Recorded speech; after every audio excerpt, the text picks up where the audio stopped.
Bonjour à tous, bienvenue c'est TNJ. Aujourd'hui je vous présente un livre un petit peu particulier, un journal pour réapprendre à vivre avec le deuil. Le second souffle d'Amanda Castello, donc 52 semaines pour écrire, dessiner, réfléchir, comprendre et aller mieux. C'est un sujet, le deuil, qui est peu, je trouve, abordé dans la littérature, dans la spiritualité, et pourtant c'est un sujet auquel nous allons tous être confrontés un jour ou l'autre, que ce soit la perte d'un membre de notre famille, que ce soit la perte d'un animal de compagnie. Le deuil fait partie de la vie.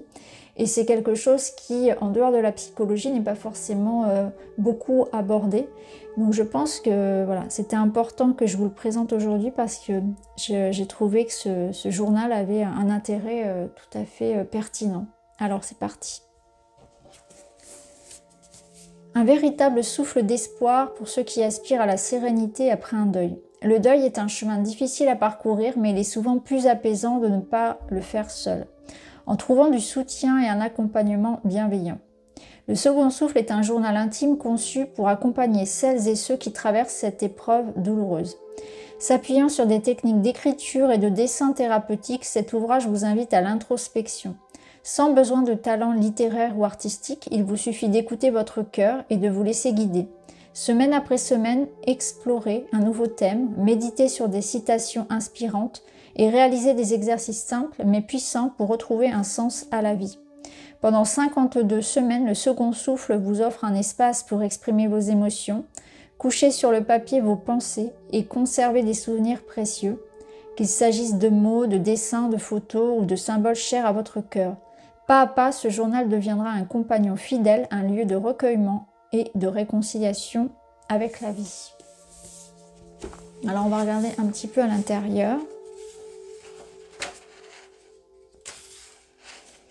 Alors ici vous avez le plan des 52 semaines.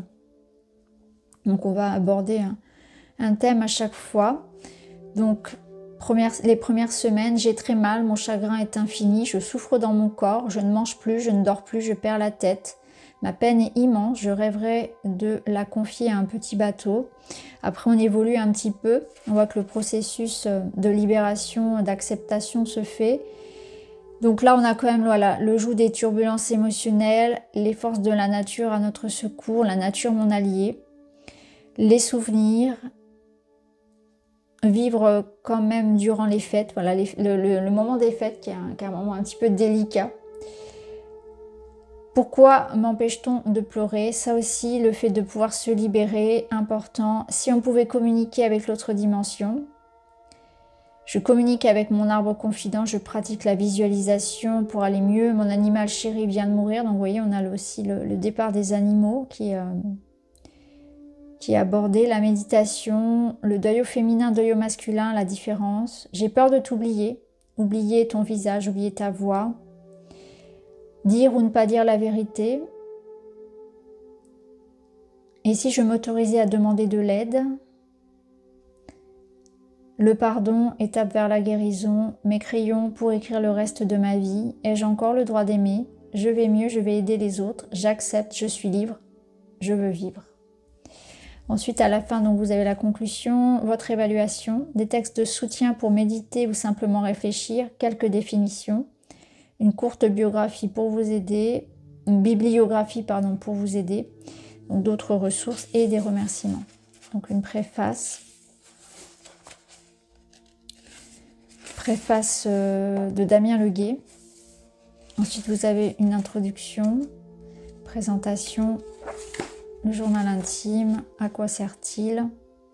Comment le journal est-il conçu? Donc le voyage s'étend sur 52 semaines. Pour certains, une année peut sembler trop et pour d'autres, un temps insuffisant.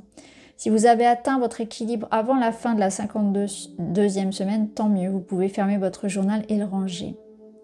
Conservez-le jusqu'à ce que vous le repreniez un jour en réfléchissant au chemin que vous avez emprunté. Dans un chapitre ad hoc, vous trouverez la partie évaluation afin de méditer sur le parcours accompli avec votre cher journal. Si vous sentez que vous avez encore besoin d'approfondir votre compréhension, pour atteindre le stade de l'acceptation, ajoutez des pages blanches à chaque semaine. Il n'existe pas de règles précises applicables à tous. Le deuil est un processus qui requiert du temps et de l'énergie. Il doit être traité avec calme, patience et humilité. Donc chaque semaine, voilà, des textes à méditer, des exercices faciles et utiles, des petits gestes pour vous déposer sur les pages et l'évaluation. Donc ici, première semaine, j'ai très mal, mon chagrin est infini. Donc tristesse, mélancolie, cafard, désespoir, le trou noir. Donc là, vous avez de la lecture, vous avez des citations, des petits exercices. Donc ici, je respire, exercice de respiration, le massage. Deuxième semaine, je souffre dans mon corps. Donc pareil, on a des petites citations, des réflexions, des conseils, des exercices pratiques pour aborder chacune des semaines. Vous voyez, ici vous pouvez écrire directement dessus. On a des belles illustrations aussi.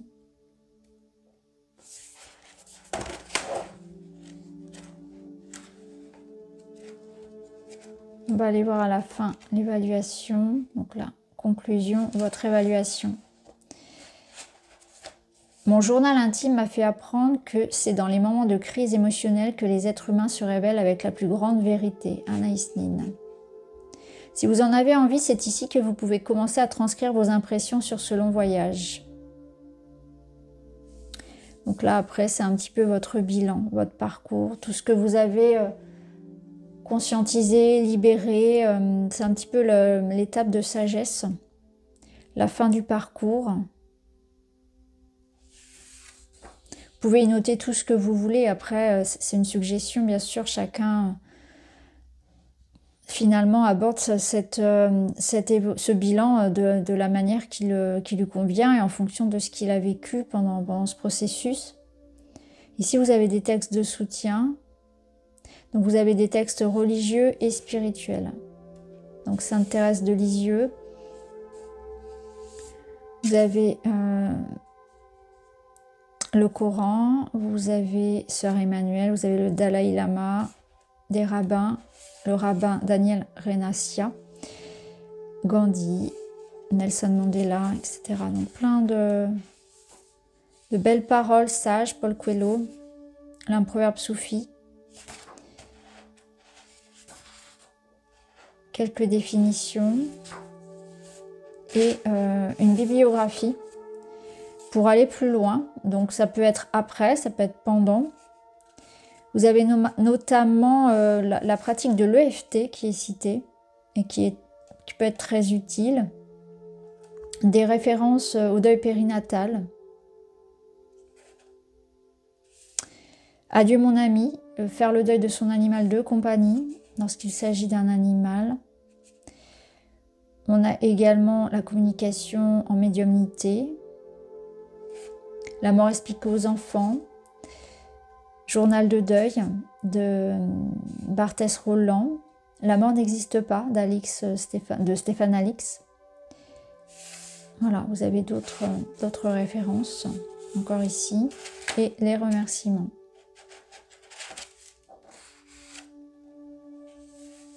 Là, vous avez donc Paola Franconeri, donc qui est la personne qui a fait les petites illustrations. Voilà les amis pour cette présentation d'un journal un petit peu particulier, mais c'est un sujet qui malheureusement nous concerne tous et que nous allons tous vivre un jour ou l'autre. Et c'est important justement de l'accompagner, de faire son deuil, d'accompagner ce processus, chacun à sa manière et chacun avec, comme l'auteur le dit, avec humilité et patience. J'espère que, voilà, que cette présentation vous a plu. N'hésitez pas à me dire toutes vos remarques en commentaire, tous vos conseils, voilà, vos partages. Je vous embrasse les amis et je vous dis à bientôt.